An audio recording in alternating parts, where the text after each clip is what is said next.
അഭിമന്യരെ, ഏവർക്കും ഞങ്ങളുടെ വിനീതമായ കൂപ്പുകൈ. ഇന്ന് ഞാൻ അവതരിപ്പിക്കുന്ന കഥ പ്രണയത്തെക്കുറിച്ചും ദാമ്പത്യ ബന്ധത്തെക്കുറിച്ചുമുള്ള ഒരു കഥ. ഏകാത്മബന്ധം.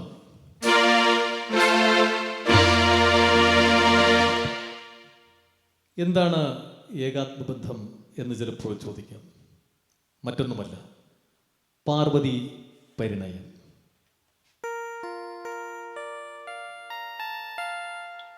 അതെ, പാർവതി പരിണയം.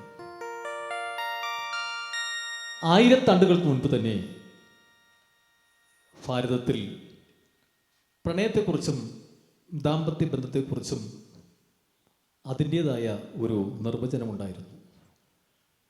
വേദോപനിഷത്തുകളിൽ അലിഞ്ഞു ചേർന്ന് കിടക്കുന്ന സത്യശിവ സുന്ദരങ്ങളെ വിശ്വമഹാകവി കാളിദാസൻ ഹിമവാന്റെ പശ്ചാത്തലത്തിൽ ശ്രീ പരമേശ്വരനുടെയും ശ്രീ പാർവതിയിലൂടെയും ലോകത്തിൻ്റെ നെറുകയിൽ കാട്ടിത്തന്ന അമൃത നിഷന്ധിയായ ആ കഥ ഞാനിവിടെ കാഴ്ചവെക്കുന്നു. ഏകാത്മബന്ധം. ഭാരതത്തിന്റെ വടക്കേ അതിർത്തിയിൽ ദേവതകളുടെ ദേവഭൂമിയായ ഹിമാലയ പർവ്വതനിരകളിൽ ആ നീലവിഹായസിനെ ചുംബിച്ചുകൊണ്ട് പർവ്വതങ്ങളുടെ രാജാവായ ആ ഹിമവാന്റെ മനോജ്ജമായ കാഴ്ച നോക്കൂ. ചക്രവാള സീമയിൽ അരിഞ്ഞുകിടക്കുന്ന പർവ്വതനിരകളിൽ പ്രഭാതകിരണങ്ങൾ പതിക്കുമ്പോഴുണ്ടാകുന്ന ആ വർണ്ണവിന്യാസം ഒന്ന് നോക്കൂ. നീലമേഘങ്ങളെ ചുംബിച്ചുണർത്തുന്നു നീഹാരപർവ്വതസ്നേഹാതരങ്ങൾ. നീലമേഘങ്ങളെ ചുംബിച്ചുണർത്തുന്നു നീഹാരപർവ്വതസ്നേഹാതരങ്ങൾ. മലരണിക്കാടുകൾ താഴ്വാരങ്ങൾ മന്ദഹസിക്കുന്നു തേൻപുഴകൾ. മലരണിക്കാടുകൾ താഴ്വാരങ്ങൾ മന്ദഹസിക്കുന്നു തേൻപുഴകൾ. നീലമേഘങ്ങളെ ചുംബിച്ചുണർത്തുന്നു നീഹാരപർവ്വത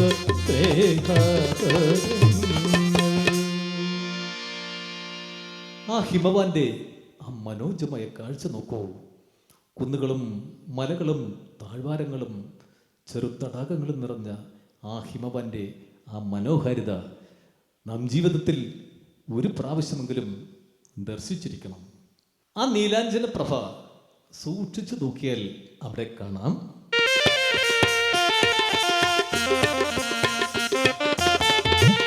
ശൈലനാഥന്റെ കൈവല്യരൂപം കിഴികൾക്കു വരതുന്ന തേമാഞ്ജനം.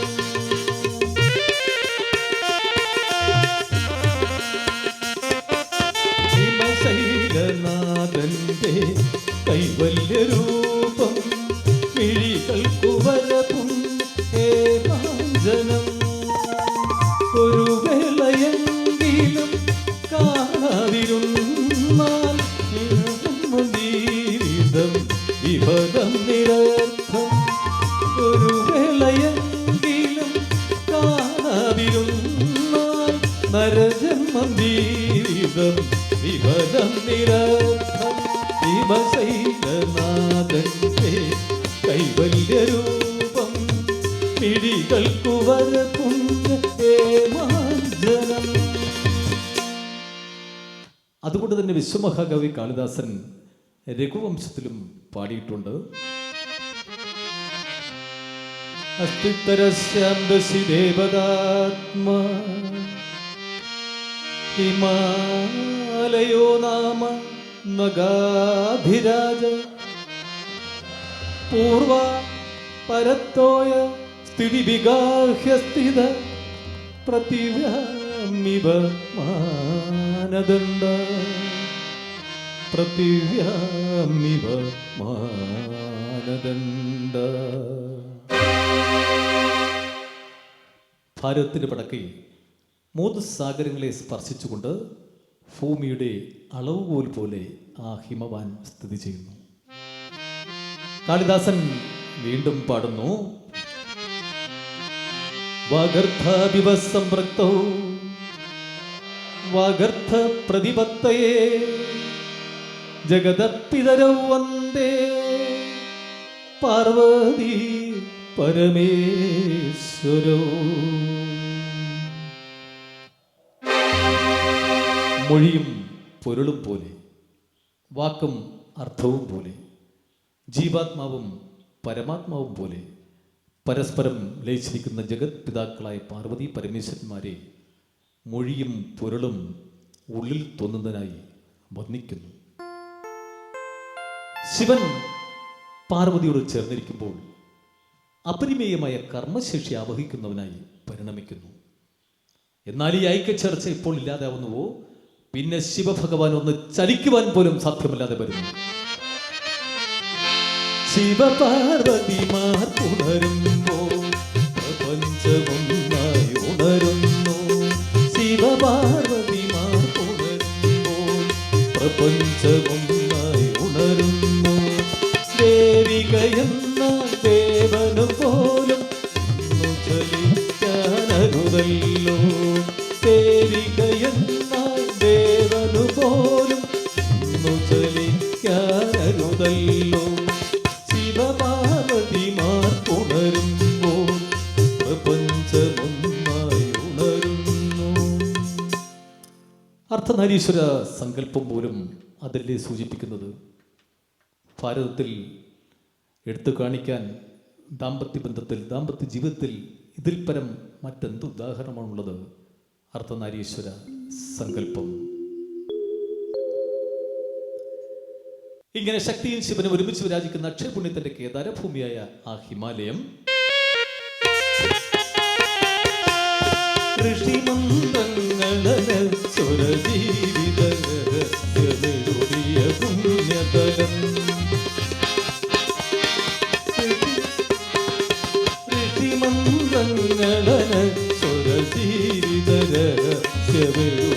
പുണ്യതലം. ഹിമാലയം ഹിമാലയം മഹാതുഷാര നിലയം. ഹിമാലയം ഹിമാലയം മഹാതുഷാര നിലയം. ഋഷിമന്ത്രങ്ങളന സ്വരതീരിതരഹസ്യരുടിയ പുണ്യതലം. ഭാരതത്തിന്റെ ആരാധനാമൂർത്തിയായ, ഭാരതീയ സ്ത്രീത്വത്തിന്റെ മാതൃകാമൂർത്തിയായ ഈ പാർവതി ദേവി പിറവിക്കൊണ്ടത് ഈ ഹിമവാന്റെ മടിത്തട്ടിലാണ്. ഭൂവിലല്ലോ ദേവി പാർവതി ജന്മമാർന്നു. ഭൂവിലല്ലോ ദേവി പാർവതി ജന്മമാർന്നു. പാർവതീശ്വര പുത്രിയായി മേനദേവിക്കരുമയായി. പാർവതീശ്വര പുത്രിയായി മേനദേവിക്കരുമയായി. ഭൂവിലല്ലോ ദേവി പാർവതി ജന്മമാർന്നു. ആരാണ് ഈ പാർവതി ദേവി? പൂർവജന്മം തന്നിലെന്നു സതീദേവിയായി പിറന്നു. പൂർവജന്മം തന്നിലെന്നു സതീദേവിയായി പിറന്നു. ദക്ഷപുത്രി അന്നു ശിവനുടെ ഇഷ്ടപതിയായി വാണവൾ.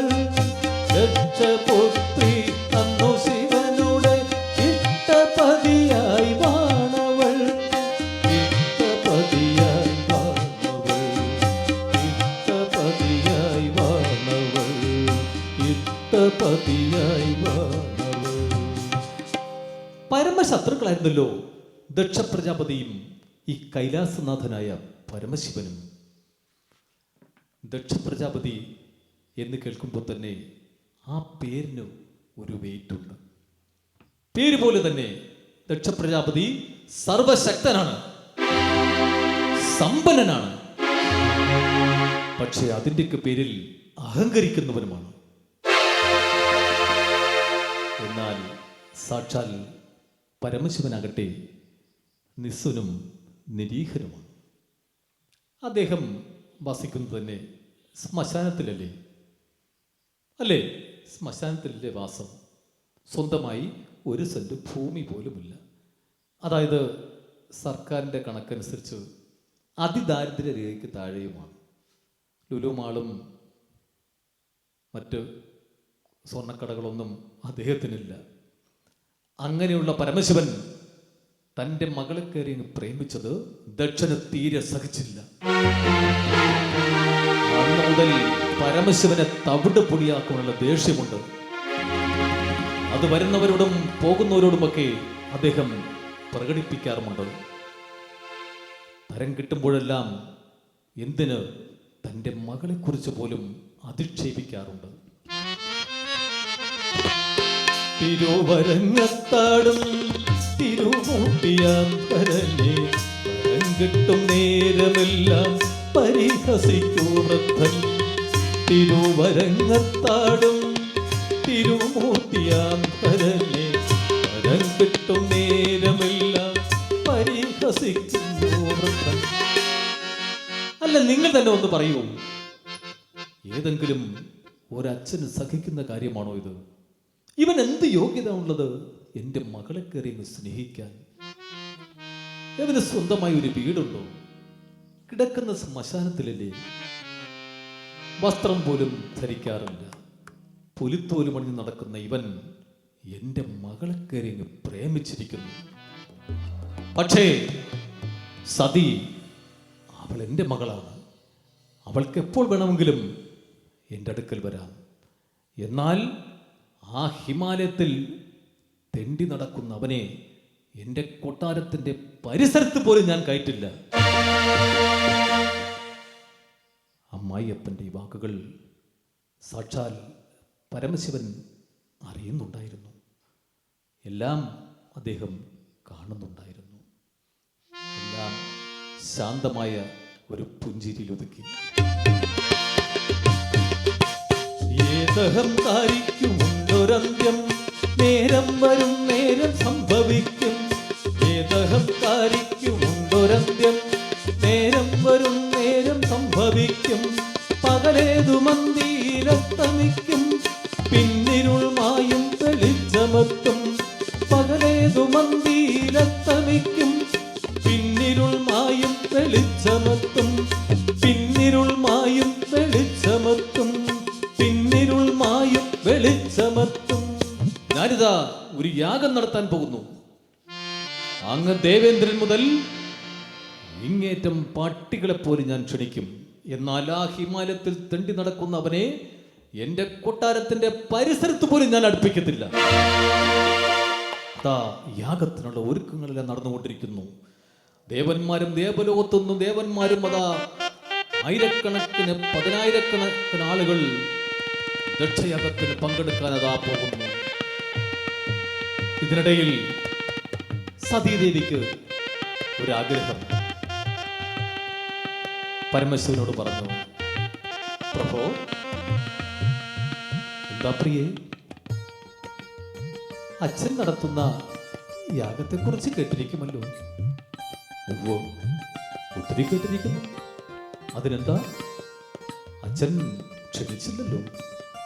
ക്ഷണിച്ചില്ലേലും അച്ഛൻ നടത്തുന്ന യാഗമല്ലേ? ഓഹോ, അല്ല, ഈ പെൺമക്കൾക്ക് അമ്മയോടാണ് സ്നേഹം കൂടുതലെങ്കിലും അച്ഛനോടൊക്കെ ഒരു പ്രത്യേക സ്നേഹമുണ്ട്, അല്ലേ? അങ്ങനെ സതീദേവി പരമശിവന്റെ അടുക്കൽ നിർബന്ധിക്കുന്നു. അച്ഛൻ്റെ യാഗത്തിന് ക്ഷണിച്ചില്ലെങ്കിലും ഒന്ന് പോകണം. പരമശിവൻ പറഞ്ഞു, ശരി, കുഴപ്പമില്ല, ഞാൻ സമ്മതിക്കുന്നു. പക്ഷേ ക്ഷണിക്കാതെയാണ് നീ പോകുന്നുള്ള വിചാരം നിനക്കുണ്ടായിരിക്കണം. അപമാനിതയായി മടങ്ങേണ്ടി വന്നാൽ എന്നിലുണ്ടാവുന്ന പ്രതികരണം എന്താകുമെന്ന് എനിക്ക് പോലും അറിയില്ല. അതാ യാഗത്തിന് പുറപ്പെടുന്നു. സതീദേവിയും അതാ യാഗത്തിന് പുറപ്പെട്ടു. ദക്ഷന്റെ യാഗമത ആരംഭിക്കുന്നു. മന്ത്രോച്ചാരണങ്ങൾ അതാ മുഴങ്ങുന്നു. യാഗാഗ്നി തെളിഞ്ഞു.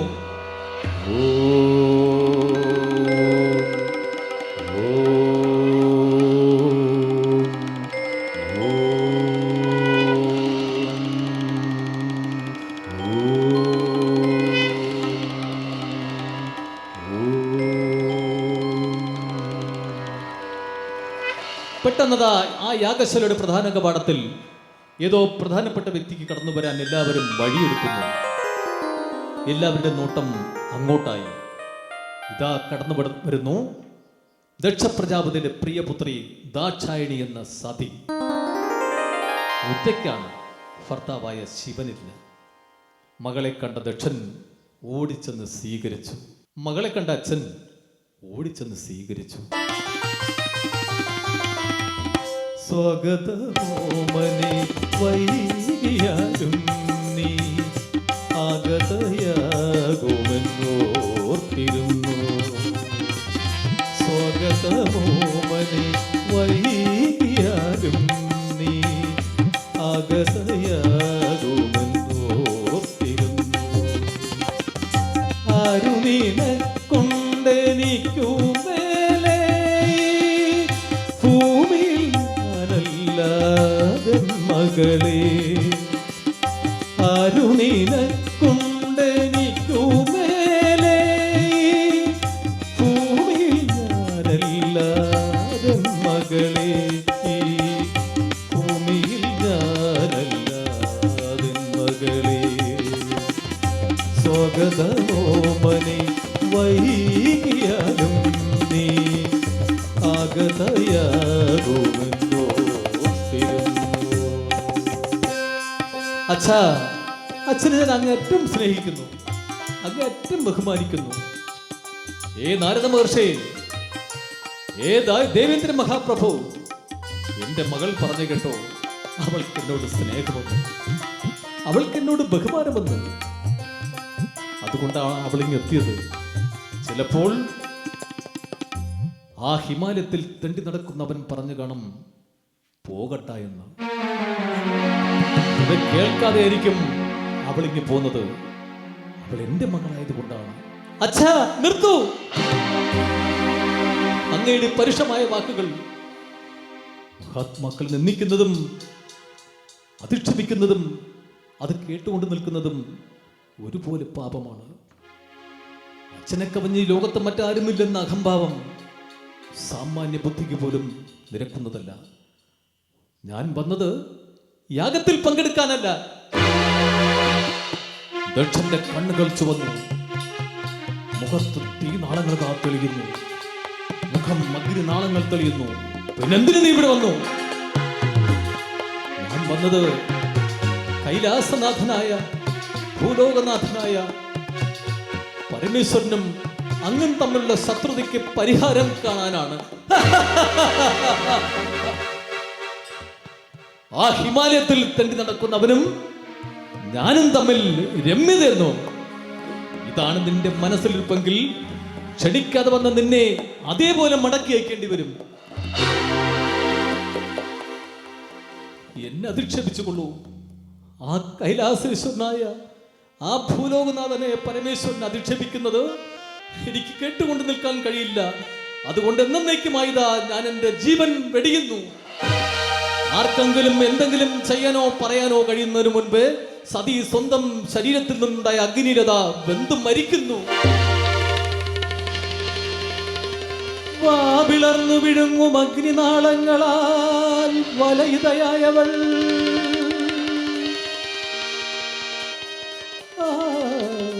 ആയിരം വിഴികൾക്കു മുന്നിൽ ക്ഷണമച്ഛനു മുന്നിൽ വെൺചാരമാകുന്നവൾ.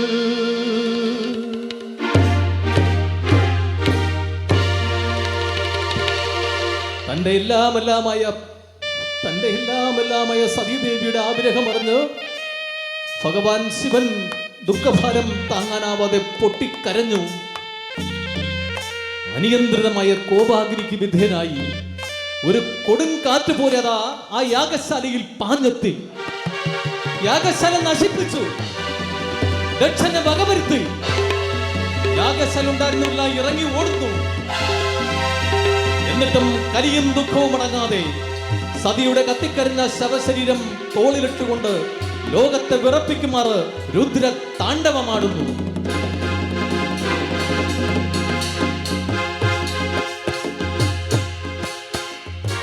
പരമശിവനതാ രുദ്ര താണ്ഡവമാടുന്നു. ലോകത്തെ വിറപ്പിക്കുമാറ് രുദ്ര താണ്ഡവമാടുന്നു.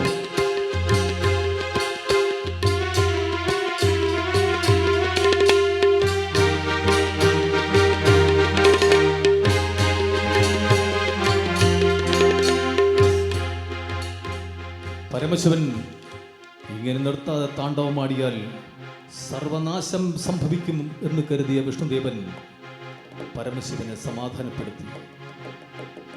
കത്തിക്കരിഞ്ഞ സതിയുടെ ആ ശവശരീരം 51 ഖണ്ഡങ്ങളാക്കി ഭൂമിയിൽ വിതറി. തൻ്റെ എല്ലാമായ പ്രിയതമയുടെ ആ വേർപാടിൽ മനംനൊന്ത് പരിപൂർണ തപസ്സിന്റെ ആഴങ്ങളിലേക്ക് നീങ്ങി പരമശിവൻ. തൻ്റെ ശരീരം പോലും അപൂർണമാണെന്ന് തിരിച്ചറിഞ്ഞു. എല്ലാവരെയും വിസ്മൃതിയിലാക്കിക്കൊണ്ട് പരമശിവൻ ആ തപസ്സിന്റെ ആഴങ്ങളിലേക്ക് നീങ്ങി. ഏകാത്മബന്ധം ഇവിടെ തീരുന്നില്ല. നന്ദി.